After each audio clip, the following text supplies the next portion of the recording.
Welcome to Iceland!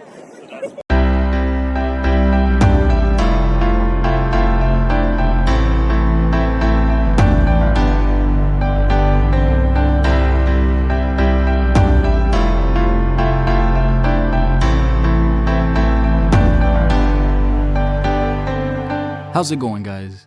Welcome back to Jump In Travels. I'll be showing you our adventure in Iceland. On this trip, I went with my girlfriend Sandra and her friends Andrea and Chastity. Let's jump right to it. On our first day, we visited the world-famous Blue Lagoon. We chose the comfort package for $80, which allows you access for the lagoon for the whole day. It also included one free drink and a complimentary silica mud mask that you can put on yourself or on each other. This particular lagoon is a geothermal spa located in a lava field, hence why the water is always warm. This is a definite must on your to-do list. If you take Ring Road throughout your trip, make sure you stop at mini marts for snacks and quick meals, and gas stations wherever you come across them. That is, if you're trying to travel on a budget. You could also stay at multiple Airbnbs like this one. This was one of the farmhouses we stayed at that had horses roaming around, and we couldn't help but greet them. We ventured out during the day to see Seljalandsfoss waterfall. Here you can get views from both the front and behind the waterfall, if you don't mind getting wet. Or if you're like me, you could admire it with a drone shot. Later in the day, we had an ATV tour with Arcanum Adventure Tours. We had to put on insulated suits to keep ourselves dry and split up into pairs. The tour took us through muddy routes and the black lava sand, including Solheimasandur, also known as the plane wreck beach. This was a US Navy plane that crashed in the 1970s and is now a tourist attraction. You can walk inside or climb on the wings if you like for the full experience. The ATV tour continued on the remote area with a river by the foot of a mountain. Even though it was windy, it felt very serene and looked picturesque.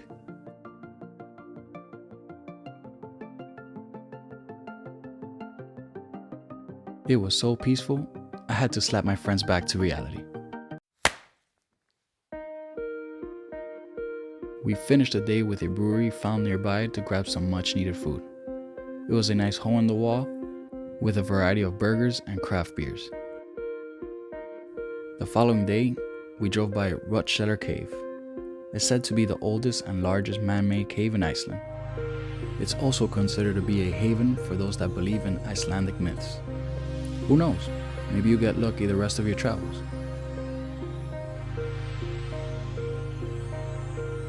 Next, we went to Skogafoss waterfall, since it was close by.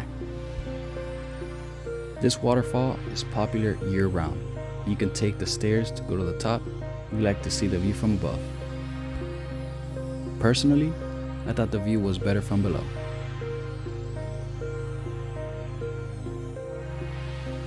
By nightfall, we were freezing, but lucky enough to see the northern lights by the city of Hoffen. I will say, it looks better on camera than they do in person, but still worth checking off the bucket list. The next afternoon, we had a kayak tour on a glacier lagoon. We went with a group of other tourists and took a short walk to the lake with our kayaks and paddles. We were able to paddle around several floating icebergs and got a better view of the glaciers towards the end of the lake. This was a unique activity because it was intimate and away from the crowds, so you could really appreciate the scenery.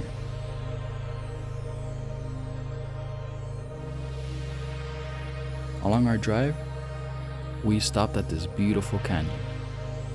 The views are really stunning and it's worth the pit stop, as you can see, and it's right off the Ring Road, only a short walk from the parking lot.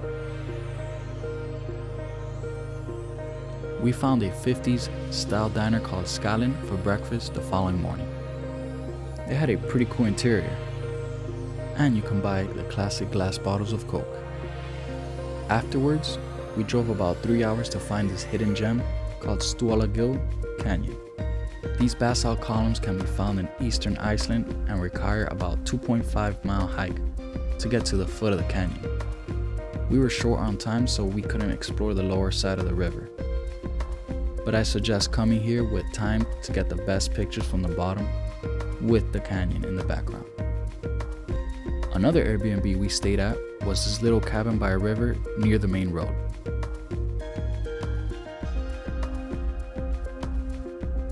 The bonus was that it came with a guest already included. Just needed to keep her happy with food as requested. The next waterfall we drove to was Dettifoss. You can see this one from either the east side or the west side. We chose the east side since it's known to have the better outlook and less chances of getting wet. It's said to be the second most powerful waterfall in all of Europe. A fun fact, it's also famous for the opening scene of Prometheus. We later had lunch close by at Vågagås Cafe. The food was made fresh. Desserts were made from scratch. The cherry on top was the views of their farm where sheep were roaming around and cows were kept in a shed, which was open to the public in case you like to pet them. Our last day, we headed to Reykjavik to explore the city. There's a variety of places to eat and shop at. We discovered a cozy little place for breakfast, baked goods, and hot chocolate. Don't forget to pass by Rainbow Street and do some shopping before you go. We actually ended up with some permanent souvenirs as memories from our trip.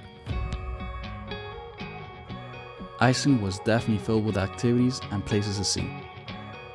It was windy and the weather can be unpredictable. But we were lucky to explore this country with the time we had. Let me know what you think in the comments below.